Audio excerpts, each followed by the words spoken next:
year we've done this? Third, I think. Second. First for me. You're first. You're the newbie. You're the panel version. So basically, this is just a panel of people that have been. Most of us have been doing podcasting since around about the first Podcamp. Right? I don't know what you did. A little later. I started late November 2008. Okay. So, but still, that's around. I mean, we're like 06, 07-ish, so it's still a long time to freaking do this. Again, I do. Started with the Wrestling Mayhem Show in 2006 with that guy right there, DJ Lunchbox, Papa Lunchbox, Will Rutherford. Hi, everybody. Lunchbox. Hi, Ron. So I think, well, first, I'll kind of set the example, but let's talk about like kind of how we got into podcasting and what our podcast is, and again, how you got started. So for us, really, it was, me and him, we were at a party with some friends, and started talking about wrestling. Realized we were just away from the party talking about wrestling and kind of detached from it, and had our own party. And it just became one of those things where I was like, why don't we do this on a microphone? I was playing with streaming radio at the time. Podcasting was this new thing I kind of heard about. And we decided, let's do this. And then he kept bringing friends over that I didn't know. And now they're good friends now. And we're still here. Yeah. Oh, yeah. I'm Hutch Jr. from Burghs. I actually have 2 podcasts. And mine started, I always wanted to be in radio. And right around 1981 to 82, the economic situation in Pittsburgh wasn't that good. And I had to move away. I had just become of working age. So I became part of the Steeler Nation. I lived away from Pittsburgh for about 20 years. And the whole time I was away from Pittsburgh, I yearned for Pittsburgh because we have our own unique kind of lifestyle here. And when I got back, I started a show with my son that basically started out talking about his football career. He was a high school football player. But then he moved on and the show morphed into something about Pittsburgh. It's almost like a Yinzer documentary. It's we don't delete the expletives and we drink beer on the show. But So it's like a Rick Stevenson special with some actors. Yeah, kind of. That'll give you some hot steroids. It's steroids. And what happened was, I'm also very passionate about politics. And in the first year or so of the show, I only had one show. Every now and then I go on a little bit of a rant, and I'm going through iTunes comments, and I'm noticing it's starting to piss people off. So I made a decision. I have a new co-host for the last couple of years, Shell, at Shell Renee on Twitter. And we decided we're taking all the politics off of Burghs Eye View. So the only, except if it's local. So we'll talk about local things that are going on, but there's no more political rants on Burghs Eye View. But I still had to rant. So I started another show. I got another show called Steel City Resistance where we talk about those things. So I guess we're going to get to what has us still being here, but that's my show in a nutshell right there. Well, I guess my podcasting career started actually back in 2006. I got my first iPod. I bought my first 5th generation iPod. Started downloading a bunch of comic book podcasts because that's my passion. Comic books, long time comic book collector, reader, fanboy, whatever. And and at the same time, I used to every week would get together with my good friend Scott Hedden. And we're also kind of amateur comic book artists. We would draw and make indie comics. And while we were drawing, we'd sit up in Arrowhead, we would, for a couple hours, we would draw our comics, and we would talk about the comics that we were reading, and we liked and we didn't like, and joke around about them. Later that year, I went to my first Podcamp. That really inspired me to try and turn our conversations into something bigger. So, in late 2008, we finally sat down and fleshed out what would eventually turn into our show, Comic Book Pitt. So it's basically it's just me and Scott sitting there. Well, actually, we don't sit together anymore. What we did for about the first year, we recorded at my house, just on my laptop, and it was very grassroots, very back. It was very basic. And now actually Skype, even though we're still in the same city, basically, we Skype from our house. But yes, we've been doing it since 2008. It's basically just a conversational show where we throw in some news, we talk about current events and comics, and what we're reading, what we like, what we don't like, things like that. So I guess the first question, why are we still doing this thing? Let's go with you, Hutch. Well, I will say that you have to choose something. If you're going to get into podcasting, the first thing is you're probably not going to make any money. I've been podcasting since 2006, and once I got a check for $26 for my iPod app. So that's what we're running the show on. I've been there. So what you have to do is you have to be passionate about the topic or subject that you're speaking about. Or I actually have morphed into video also. But again, the most important thing, you have to have something. Most podcasts, Elsie can probably attribute this to that most podcasts burn out rather quickly. We'll see, if you look at a podcast directory with a whole bunch of podcasts aggregated on different subjects, and you look at the last podcast that was published, you'll see podcasts from 2007. I mean, like more than half of the directory, podcasts have burned out because somebody selected a topic that didn't really have any possibility of longevity. So when you are deciding, if you're deciding to do a podcast, that's enough of that. If you're deciding to do a podcast, it needs to be something that you're passionate about, something that'll draw you back. There's been several times, and I don't know about you guys, but there's been several times with me when 3 or 4 weeks went by and I just couldn't get in the groove to go in there and make a show happen. Now, you have one weekly, so that's different.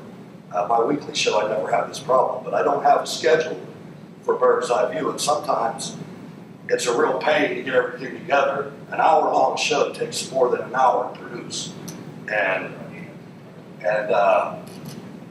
But my love of Pittsburgh drives me back, or I'll get a comment on one of my posts, or I'll get a comment on my blog or something, or I'll get a voicemail, and that just re-energizes you to go back in and produce some more. So if you don't take anything else away, passion about your subject is the most important thing in my opinion. I completely agree with Hutch. I mean, I'm fortunate in that, like I said, comic books are a big passion of mine. And another thing, it's easy for us to always have content because what maybe a lot of people outside of comics don't realize is comic books come out weekly. So there's never a lack of content for us to talk about. We're always at the comic book store week in and week out buying new stuff to talk about. And not only that, but comic books are more accepted now in pop culture with movies and the geeks have kind of risen and are inheriting the earth now.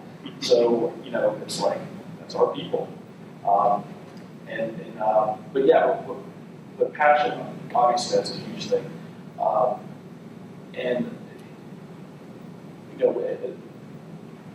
For us, the really cool thing about doing the show is we've met so many people locally that just happen to shop at the same store that we do.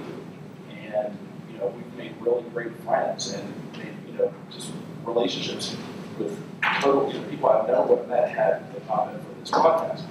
And that has followed us to Twitter and Facebook, where we're constantly engaging in conversation about, what did you think of the new issue of Avengers this week?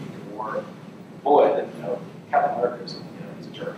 I mean, it sounds stupid, but those are the things that really drive our conversation and just feed our passion to continue to just geek out over this thing that we love. I really like the Avengers this week. I thought it was pretty good. It's all right. Yes, what they said is exactly right. You have to podcast what you're passionate about. You sort of love wrestling. We've always loved wrestling. We grew up with it. And on top of that, just like Dan said, there is new wrestling all the time. How many shows Almost every night per We week. had counted like 9 hours of just WWE a couple of weeks ago. Exactly. And people are like, oh, why are you watching all this other stuff? I have 9 hours of WWE I could be watching to make sure I'm not missing something. And you want me to get this, whatever this is over here, they have to get off the internet? You know, it's ridiculous. It's always something because you have big WWE and then you have TNA, which is smaller, and then you have indie shows and everything like That's that. why I spoke about it in the opening. You weren't here for that. About how I think the greatest sport is the Army that we brought up. Absolutely. Like they did. Did you know they did an IP review hangout last night? Yeah, I didn't know that. I didn't know until I looked at my ass this morning. But now we have people like so you can't get every comic book. Right? Oh, But it's you have impossible. a bunch of people reading different comic books. Exactly. We have a bunch of different people saying, hey, I want to go check out these guys over here that are doing something really good. Of course, all of us are drawn to the main thing, but it's cool because then we're all kind of picking and choosing and going and specializing. Yeah. But, yeah. So yeah, it's really just passion and also consistency. We've been doing this for however many years, which is longer than I've held down any job in my life, which is not me bragging. It's just the truth. So it's consistency for me. And I know every Tuesday night I'm gonna sit down, I'm gonna put on my headphones, and I'm gonna talk for two and a half hours about professional wrestling with people who I know are just as passionate about it as I am. So One thing kind of led to that. One of the things I'm thinking about this week about why are we still doing this? Because my God, it's going to be 7 years in January, and I definitely need to do a party this time. But I started to think about, especially when we do the hangouts, we do that kind of stuff. It's like this is the hangout time that we would be doing anyways. We just invited the world to join us. that's exactly right. I mean, you guys have conversations. You guys have a lot of ways you guys are doing two-way streets with your stuff. We're actually going to try to have a hangout for the first time tonight. You are. Let's Good. Steel City Resistance show. We have a gentleman from Maryland that we need to bring on the show, and Skype's not really letting that happen, so we decided we went yesterday and we experimented with the hangout, and I think that's going to work. So Especially weirdly, you're doing that new show with the political angle line. I could go for light years because you're going to have the interest. You're going to have the people on both sides of the fence, one way or another. Sure. And you're definitely passionate about it. And I think that's another driver that gets you motivated to podcast is once you have a show, when people start interacting with you and start either praising you or not so much, it gives you a little bit more passion to get in there and either square them away or knock them down, whatever. What is? I have a few ideas, but did you have more on that topic? Oh, no. Okay. What is the coolest thing that you got something, some feedback from? Oh my God! Or for me, I light up every time. It's like, oh, I know you from such and such show. I was like, somebody listens. It's not like some digital text that you write me an email. It's like it's such a different feeling to get that face-to-face thing going on. But is there any particular moment you're like, wow, we're really getting out there? Well, there's several. I give out a calendar every year to anybody who's listening to the show from outside the United States. And 4 or 5 years ago, a great listener, Alan, from Cork, Ireland, emailed the show, and I got his address and sent him a calendar. And we did that for 4 or 5 years. I don't think we did it last year. I had a problem getting his address because he moves around. He's a young guy. But his father is in the Irish Navy, and he's a warrant officer, which I am too, in the Army Reserve. But I sent the calendar to Alan. Alan gave it to his father and posted it on the wall on his ship, in his office on his ship, and sent me a picture of it. That was one of the coolest things that ever happened to me. The other one, and like I said, there's several. There's people from Pittsburgh all over the world. And I had a lady that lived in Zambia, Africa, that was working some missionary mission or something, I'm not exactly sure. But she contacted the show and we talked back and forth. And she came home to visit, and I got to see her and had a coffee with her in Greenwald. And I just thought that was off the hook, man. I mean, somebody living in Africa listening to the show. There was problems with connectivity at one point, and I burned CDs of the show and mailed them to her. So it's just, if you're from Pittsburgh and you've been away from home, you'll know what I'm talking about. You look at a bottle of Heinz ketchup and say, "Made in Pittsburgh, baby." Yeah, well, early on in our show, we had one of our earliest shows. I had reviewed this comic. I don't even remember what it is, but I know it was the artist. It's this British artist, and I guess one day he was like kind of ego surfing, just looking for his name on. He found my review on this episode and just emailed me to say, "Hey, thanks for checking out the book. Not a lot of people check it out. Really appreciate." Sorry, where is it? Is this like a Marvel artist or DC artist or something? From Image Comics. Or maybe that's still pretty good. It's really number 3, right? Yeah, and he does do a lot of mainstream stuff now. Yeah. But that was the first time an industry professional contacted us just to say, "I listened to your show, great show. Thanks for checking out the comic." And we converse on Twitter now. I mean, it's just to make these connections. With these industry professionals. I mean, with Twitter and Facebook, yes, you can pretty much connect with anybody, but to have that personal connection, unsolicited, was just that was super cool. So. Awesome.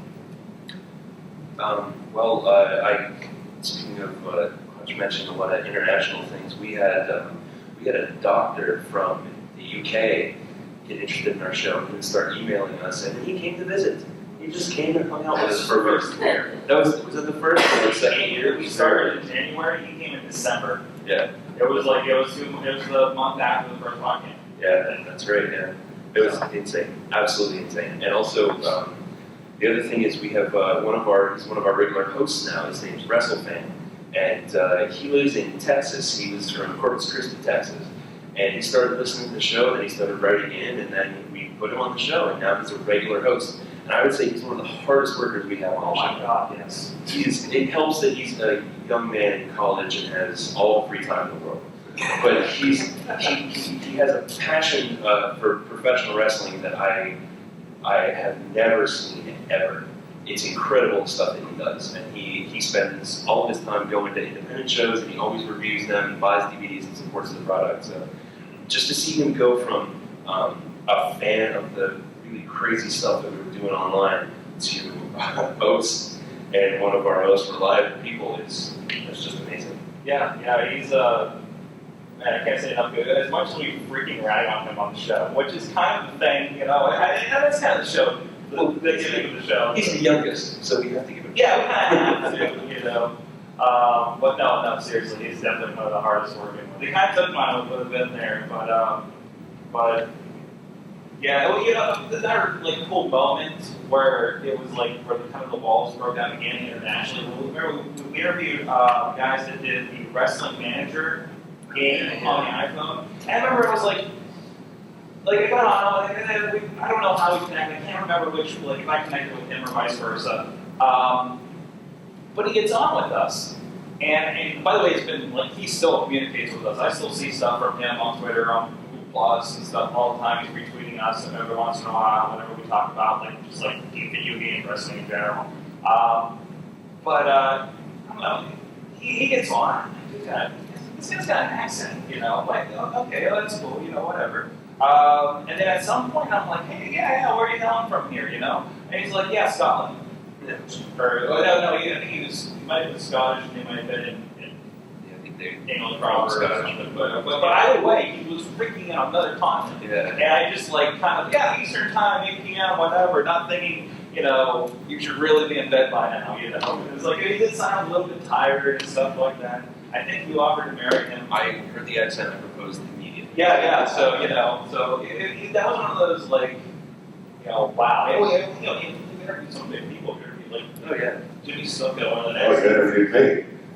We interviewed you. They tell us about jumping giant Baille. Yeah, exactly. I love that, That's one of the big things about podcasting is, and I think this started for me at Podcamp 3. That was 08. Pittsburgh Podcamp 3 is where I met a lot of people. And the neat thing about podcasting in our community, for instance, I've been to Will's mom's house. I've been to wedding reception? To Sorg's studio. They've been in my studio. A member of the panel that's not here this year, should I drink that? They've been on my show. I've been on their show. Same with us, yeah. So It's a smash keg. yeah, those shows don't really end that well sometimes. No. But I mean, the great memories, but not for that night. So the interaction's great. For my show in particular, for Bird's Eye View, I get a kick out of a guy from Florida sending me a picture of the Steeler Bar down in Florida or something, things like that. It's you're touching people, and that gets you back in on the theme of the presentation is why we're still here. And I think that's the interaction has to be one of the biggest things. It feeds the passion, put it that way. The politics side, the political show, Steel City Resistance. The thing that show's done for me, in order for me to have any credibility when I come on Sunday night, I have to be well versed in what's going on that week. So it forces me to study. And it's, although some things I wish I rather wouldn't have learned, it keeps you sharp. So that has a motivation all itself. And that's one of those things you can go either way. Like, that's something you have to look into, versus like something that we are already consuming, for us. I mean, because we're, it's a little bit different. We're in entertainment, you're in politics, but yeah, you have to make that conscious choice. And now you find that you're kind of more of I have to have the research to back myself up. Do you find that that's harder to sustain? No, it's actually easier. I do that. I did that anyway. Oh, it's the same thing. You're already. But I can't take a break because I have to be. When you do any, you guys will relate to this. When you do a weekly show, there's a couple things that you have to do. You have to be current, and you have to get it posted quickly. Because I can't do a show with the news that ends on Sunday evening and posted on Wednesday. Nobody will listen to it. It's all old news. That's like watching the Wednesday night news on Saturday. You're not going to do it. So that show has more of a schedule, more deadlines. Bird's Eye View, on the other hand, I can take 3 weeks to put stuff together to do that show. And it's pretty easy, especially with an iPhone, because all I got to do is watch you guys. I just write down what I see. And after a couple of weeks, you got a pretty good show. I'll spend more time down here downtown. Whose idea was it to make talking street maps? Or talking traffic lights, Jeez, oh man. You go all night too. And he doesn't shut up. Yeah, exactly. Anybody else got anything else on that point? I would just echo what Hutch said about being topical. Again, if you have a more casual show that's just more kind of conversational and you can get away with maybe posting being a little less consistent with your updates, that's one thing. But if you have a show that's like Hutch's the political show, you guys do a wrestling show with new shows coming out. Sounds like every hour. And then it feels like pretty much. And then we do a show with content that comes out weekly. So, and then there have been times where, for any given reason, vacation, illness, life, we might have to take a 2 or 3 week break. So something that maybe came out 3 weeks ago, people are already done talking about it, but we may not have gotten to it yet. So we have to make the decision, do we bring it up even though no one might be interested in it? Or do we just, skip it and move on to something else? So that's just something to be mindful of. Yeah, definitely. I want to point out while we've been sitting here, wrestling fans definitely watching. So honored. And then Riz was tweeted back and said, "Shut up, wrestling fans." So that goes along with the other stuff we were talking about what goes on the show comes on Twitter. So how about that? We talk about community. I think we're pretty much bought into the community is kind of instead of getting paid, it's like the community is and the interactions and what we get out of that is our compensation. That's kind of how I've resolved myself to this thing. What is the biggest? So this is you're talking about the box. I've kind of already talked about mine. What is the best tool with you, whether it be Twitter, Facebook, where you're seeing this is where the bulk of my interaction is coming from outside of just us talking and putting something out every week? Like, where do you see that happening? On my Facebook fan page, I think. Okay. I think it's starting to go through the roof a little bit. Because, like you said, you got soldiers out there out here. Yeah, the Burghs Army. Well, this is mainly for Steel City Resistance because there's so much information out there and so many stories, and we're in such turbulent times that I don't even know how to put a number on it, but there's at least 50 posts a day on our Facebook fan page. Especially now. Yeah, It's right, and it's we get a lot of interaction there, and that's probably the busiest place right now, other than the actual show. I mean, the actual downloads of the episodes, and we started in 2006, and you guys can probably relate to this with a little $6 microphone you plug in the back of the computer and no software. We've morphed into an actual, I'd say 75% professional stereo studio with mixers and everything else, microphones and cameras and lights and whatnot. But you don't have to do that. And if you've seen any of our past presentations, you can podcast with just an iPad or just a voice or a cell phone. I just have this. Yeah, you can stream A it. couple things, and I'm going. But the gradual upgrading of the equipment and the facility it's exciting. It's fun to do. I mean, we used to be just a strictly audio podcast, and then we added a couple webcams and upgraded them. Got some software that you can go from camera to camera, and now we're going to try, like I said, the Hangout, where you don't even need that. I don't like it that you can't put more than one person on the screen at the same time when we get over that.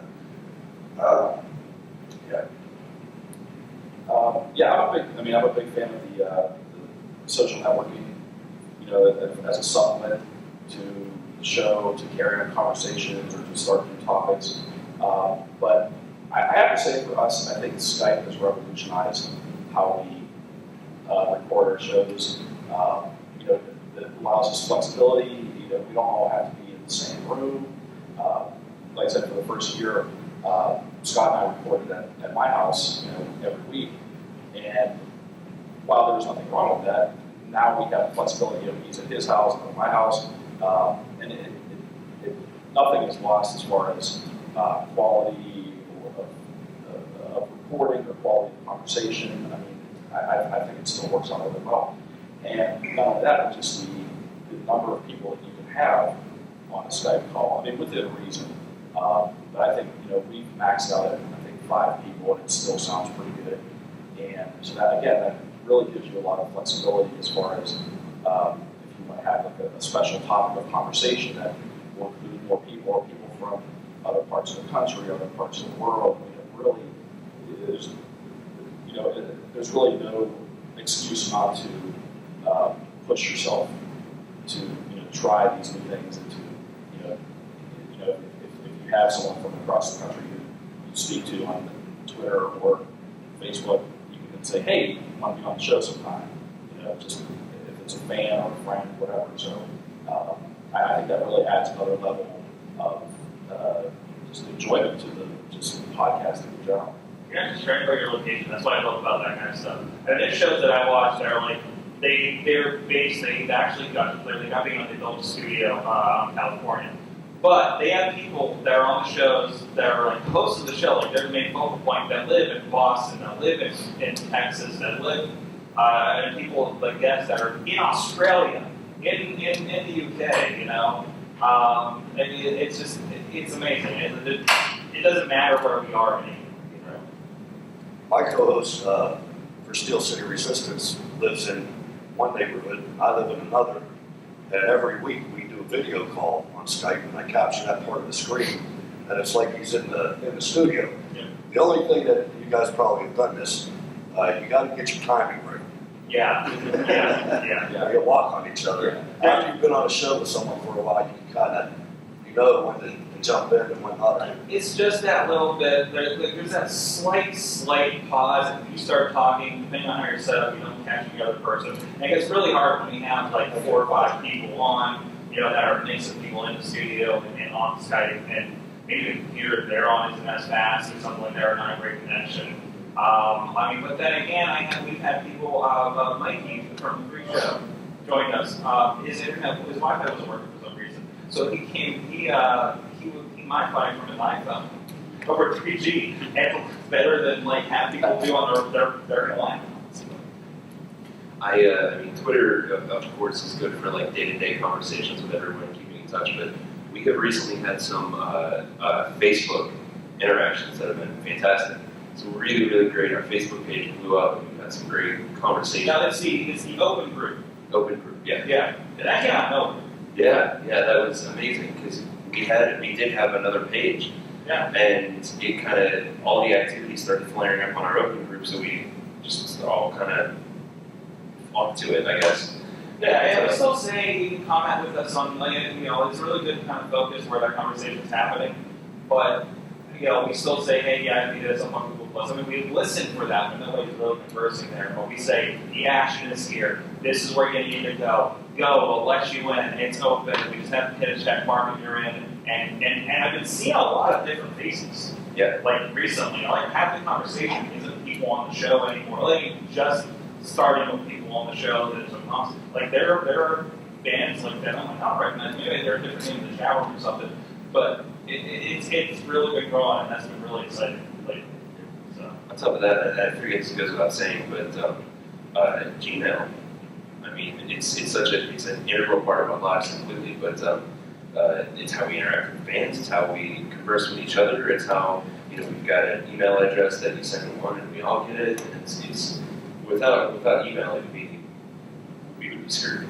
Yeah, we get our voicemails there from Google Voice. We have a hotline if you're there, which gets, some pretty good play, sometimes there's some problems. You can't play 3 minutes every week of somebody, If you're going to call a show, keep it like a minute or less, because we have sent out emails too. Like, look at these giant things. I was like, I want to throw some article on this. Like, we started a mailbag article a couple weeks ago. Like, okay, that's it. Like, I don't want to just throw away these emails. Some of them are really good talks, but we just can't have our podcast be this email reading session. Oh yeah, fun with the one guy. We did the Russian guy. The Russian guy. He might not actually be Russian, but I read his accents. His grammar is great, so I read his emails in a terrible Russian accent. And we play Tetris music in the background every week. Yeah. And then if it's not there, then somebody else has to attempt a Russian. At the time, I know you slip a little bit into a Borat. I'm Swedish and Borat. I get tired of the very long emails. And we get angry because they're talking about TNA and that kind of stuff. Yeah. We trim them down for the show, and then we'll post the full thing on the website. Mm-hmm. And it's gone well so far. We haven't had any fans saying, why did you cut down my email? No, the voicemail was a problem. Yeah. But thankfully, sometimes I wonder if Google Voice didn't cut it down to 3 minutes, those guys would keep going. It would be very long. Yeah. We could have a show that's just voicemail. If you're sending me 3 minutes at a time and I have 80 voicemails in my inbox, you should probably go start your own podcast at that point. Sorry, I got a text. I want to throw out to you guys. What do you think, other than what we've covered, and anything else is definitely like, this is the thing that still keeps me going, or at least one of the major elements of it? I like doing it. I mean, I don't know, it's statistics maybe, when you look at You stats junkie? Not really, I was more a couple years ago, but it's, when you do a podcast, we always had the bottom foundation that we would do this if somebody was listening to it or if somebody was watching. And it just reaffirms when you publish a podcast and in 10 minutes it's been downloaded so many times, you have a base of people out there that is waiting for your show. And that kind of keeps you kind of feel guilty if you don't do a show because and I mean, people will even ask you, when are you going to do a show? When's the next show coming out? You ever get like maybe you put out the show, maybe you get out right away, or you get those tweets hey, where's it at? Yeah. The one time I was late, something went really bad. Last week, I had work last weekend, and that's because that's invariably when we do the shows on the weekend. It's probably worse. I know you have a little bit of a wavering schedule, but it's probably worse if you're doing that weekly thing. Yeah, I never missed out. I think we might have missed 1 week, But I mean, I've done that shit from Virginia Beach. If I go somewhere, I take my equipment with me. If it's The game's it's gonna be a show. someone something scheduled, something you can do that. Yeah. You know? I once controlled the Mayhem Show from my car, just getting enough Wi-Fi in the middle of Western New York, in the middle of nowhere, Western New York, because there was an emergency, family emergency kind of thing, and we had to go up there. And I'm like, we're still doing this show, okay? And it was, I think, I was worried there were bears. Is there bears in that neighborhood? Like legit, like don't go outside by yourself. There are bears. We were very worried. We thought This is a common thing. every time it was too quiet on your end, we thought, Sorg's been eaten by A little bit. Yeah. I just want to, before we roll out of here, I'm sitting on a stage, but there's a lot of supporting people with my shows. My wife, Burghs' wife on Twitter, runs the video for our BDV Gold app of this content. My co-host, Shell, at Shell Renee, is in the studio almost every show.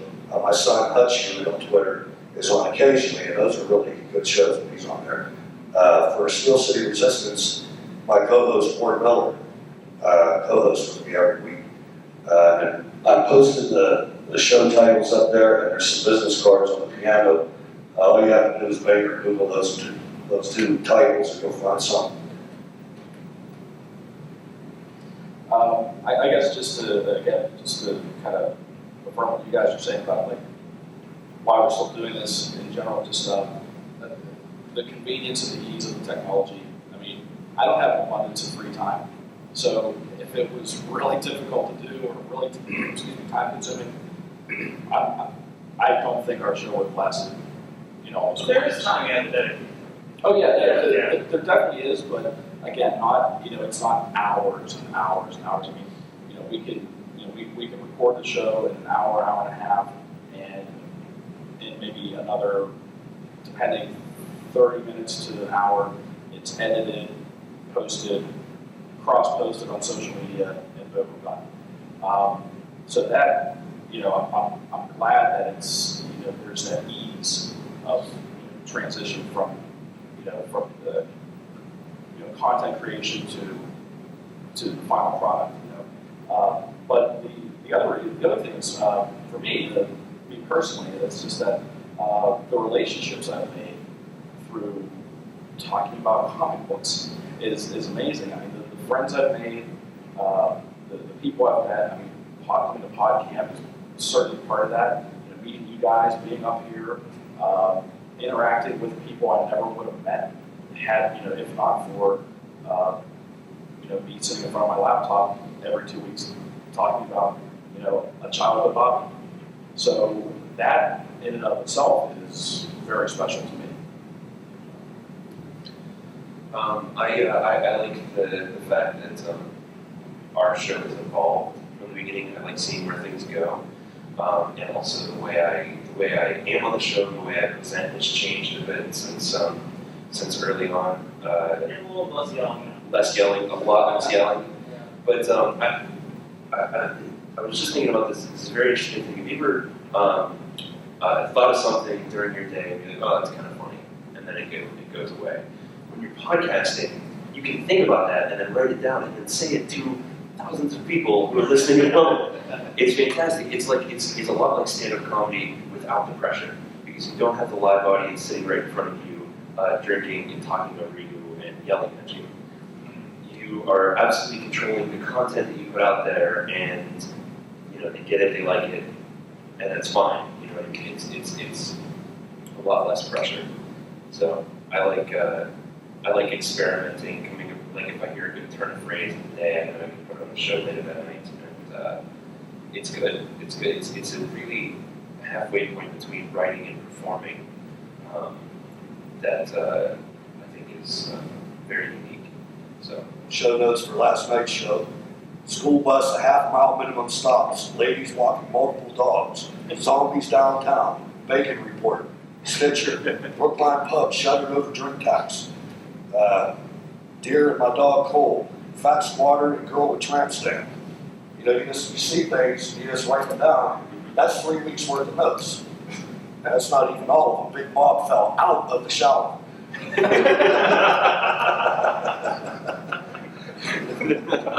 Wow.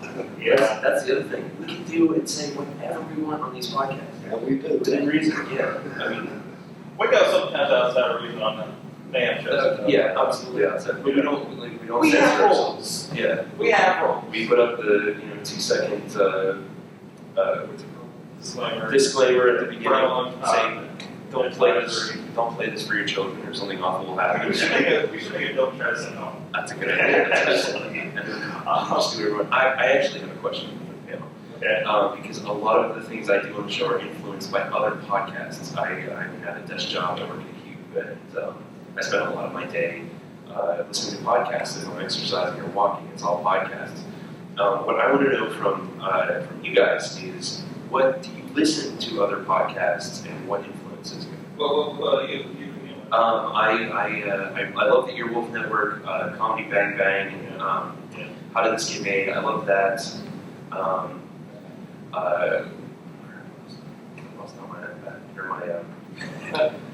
Podcasting app. I just actually started listening to Comic Book Pitch because I got back into comics recently. So I've had Burghs that be on my list forever. Pretty much since it was at Podcamp 3. So, what else do I listen to? I'm an NPR junkie, so I listen to Wait, Don't Tell Me and Tales from Lake Wobegon and stuff like that. And Paul F. Tompkins, he's got the Pod F. Tomcast. That's really good. I'm a big fan of like the West Coast stand-up comedian style podcasts that are really like alternative comedy and things like that. So mainly that's what it gets me. I guess being a comic book junkie, I do listen to a fair amount of comic book related podcasts, mostly because they are entertaining. But I guess sort of, not that I see this. Not in a competition type of way, but I guess I want to see what other shows are talking about, what they find interesting, how they, review comics or what their conversational styles are like. Because I guess it's just a point of interest for me as another comic book podcaster. I also, with Will, I enjoy the Earwolf Network. I guess I'm trying to branch out a little bit and. At one point, at any given time on my iPod or my iPhone, it was just all comic book podcasts. I gotta listen to something different. So I listened to How Did This Get Made? And Mike and Tom Eat Snacks, which if you ever listen to, it's hilarious. It's Tom Cavanaugh and Mike William Black. Just once an episode talking about the snack making. It's hilarious. And I find the more the comedy-based podcasts actually help me to develop, not that I think, I've got to be funny on our show, but a looser, more conversational style where you can just, just be a little more like free flow, so you're not so tightly bound to any kind of script or notes or anything like that. We do notes and things like that, but we try to keep it more of a loose style of conversation. So listening to, I think, comedy shows really helps, foster that feeling of spontaneity.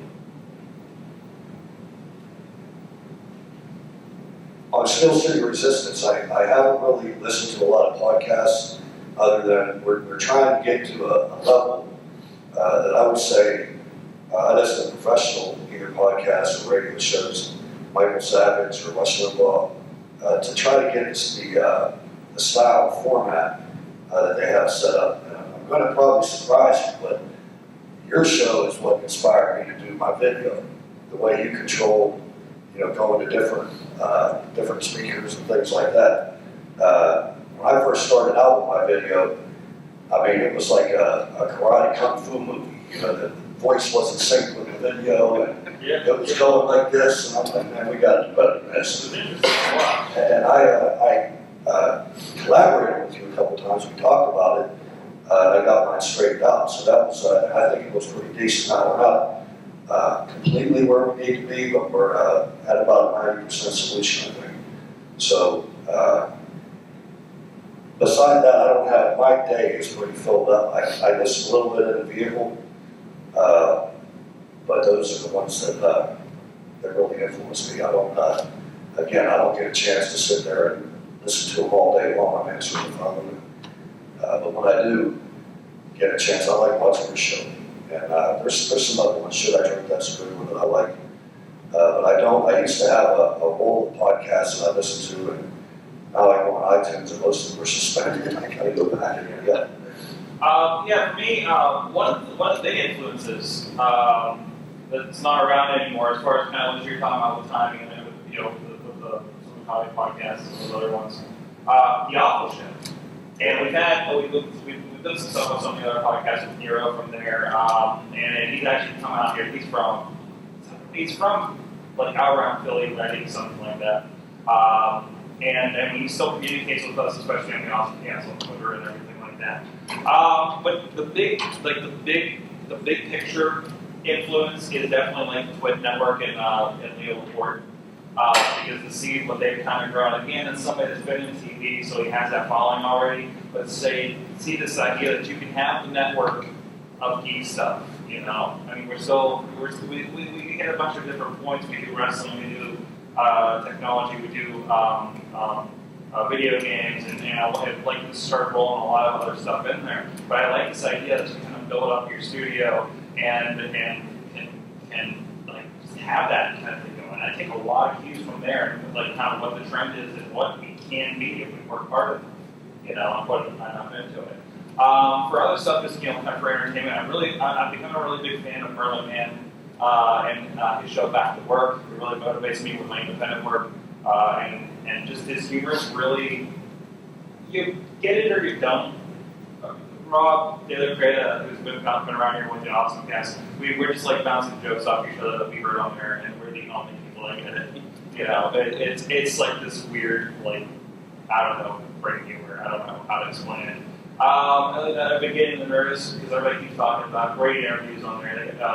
Art of Wrestling, which is Wolf Band, he's a wrestler that used to be in WWE for a moment. Now he's interviewing other wrestlers. It's good, it's authentic.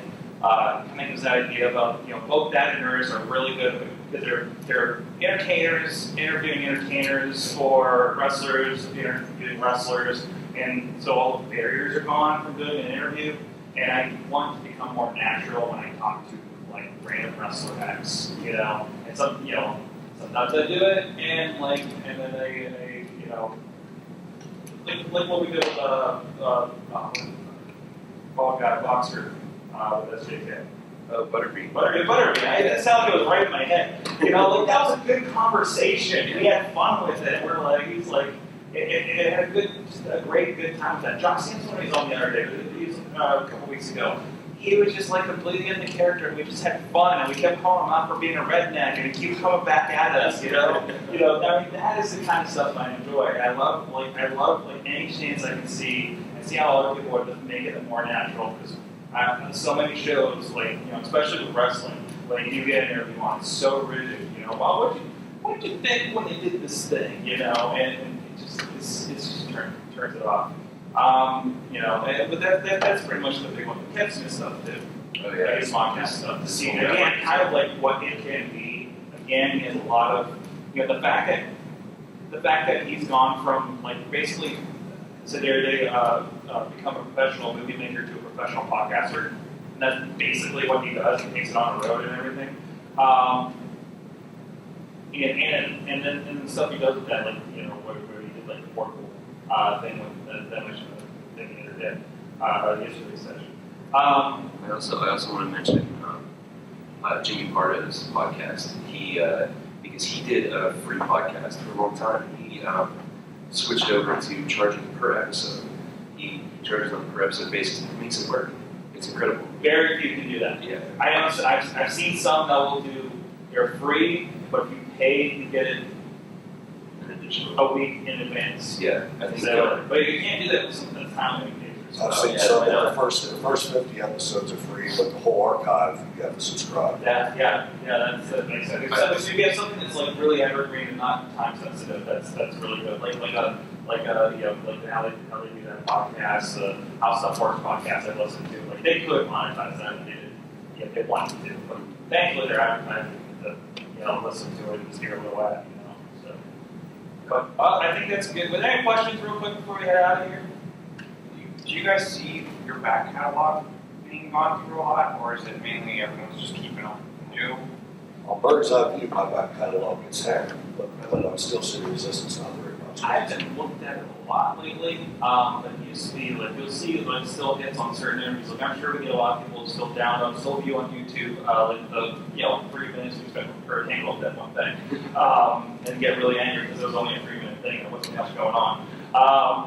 But still, that's something hey, I'll go check out the interview with this guy. Maybe we interviewed somebody hasn't really happened yet. Interviewed somebody like here locally that wasn't anything, and he goes get signed by WWE. People are going to go start looking for that. Oh, Shiva Zana got signed by TNA. That's true. But we never had a proper interview. He just kind of showed up drunk to the studio and did a Baille Batista impression. That's true. But that video I think is probably going to do hits. I throw up there. It's about 50 for the video. It's really great. We should go back and tag him with his new name. Yeah, that's what people know. Or somebody, so he name's Ken. We've interviewed him maybe twice, and he got signed. He's going to be on the main roster any day now. That's the kind of stuff you'll see a lot of back. But then we get guys in WrestleFan, and I think that Mike was doing this too, but they become part of the show, but there's got to be other people doing this. And they go back and listen from the start. Yeah. Because we have so many kind of threads of humor and storyline of what we're doing. I mean, we did the sequence where we all went to McDonald's around the corner from where I lived, and it turned into this whole ordeal where we called McDonald's and this whole he was locking his employees in the freezer, and it was ridiculous. We'll go back and check that out. Or the time that we went to Manhattan, it was the first time we all went to New York City, and Chachi was drunk and talking about how he needed to save Chad from the bar and go back. And I think they threw a car seat down the giant stairway or something like that outside. It was ridiculous stuff. But it's kind of our thing.